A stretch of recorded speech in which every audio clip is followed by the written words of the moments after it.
అండి. మీరెంత ఎలా ఉన్నారు? నేనైతే చాలా బాగున్నానండి. గులాబ్ జామున్స్ అయితే చేస్తాననమాట. మీతో కూడా షేర్ చేసుకుందాం. చిన్న వీడియో అయితే తీశానండి. లాస్ట్ టైం ఒక వీడియోలో ఉంది. కానీ సరే చాలా రోజులు అయిపోయింది కదా అని మళ్ళీ అయితే వీడియో తీసి పెడుతున్నాననమాట. ఇలా ఇక్కడైతే బాల్స్ చేసేసుకున్నాను. ఒక పక్కేమో కళాయిలో ఆయిల్ పెట్టేసుకున్నాను అనమాట. సిమ్లో పెట్టాను. అది మరిగేలోపు కొద్దిగా పాకం అవి పెట్టేసుకుంటాను అనమాట. ఇక్కడ ఆయిల్ మరిగేలోపు పాకం కూడా అయిపోతుంది కదా అని చెప్పేసి చూసారా, పాకానికి అయితే మెజర్మెంట్ అయితే నాకు అంచనా తెలుసు కానీ మెజర్మెంట్ తెలియదండి, అందుకని చెప్పట్లేదు. ఇక్కడ బాల్స్ అన్ని చేసుకొని వేపేసుకుంటున్నాను ఆయిల్ వేసి.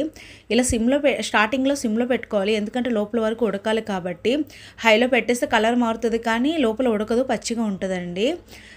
లోపల ఉడకాలి అంటే కొద్దిగా మీడియంలో పెట్టుకొని వేపేసుకోవాలన్నమాట. ఇక్కడైతే పాకం పంచదార కరిగిపోతుంది అనమాట. యాలకులు అయితే చితకొట్టి 2 వేసేసాను, చక్కగా మంచి వాసన వస్తుంది కదా అని చెప్పేసి.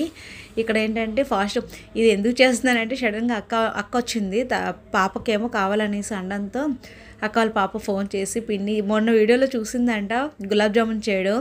సరే పిన్ని నాకు చేసి పంపించవా అని అడిగింది అనమాట. అందుకని మళ్ళీ గులాబ్ జామున్స్ అయితే చేసి తన కోసం అయితే చేస్తానమాట. ఇక్కడ అడిగింది కదా అని చెప్పేసి ఇక్కడైతే గులాబ్ జామున్ అయితే చేశాను. పాకం అయితే stove ఆపేసానండి.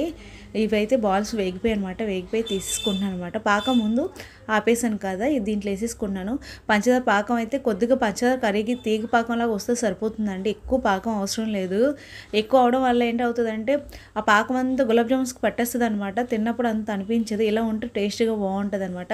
Thank you for watching అండి. వీడియో నచ్చితే లైక్ చేయండి, షేర్ చేయండి, సబ్స్క్రైబ్ చేసుకోండి.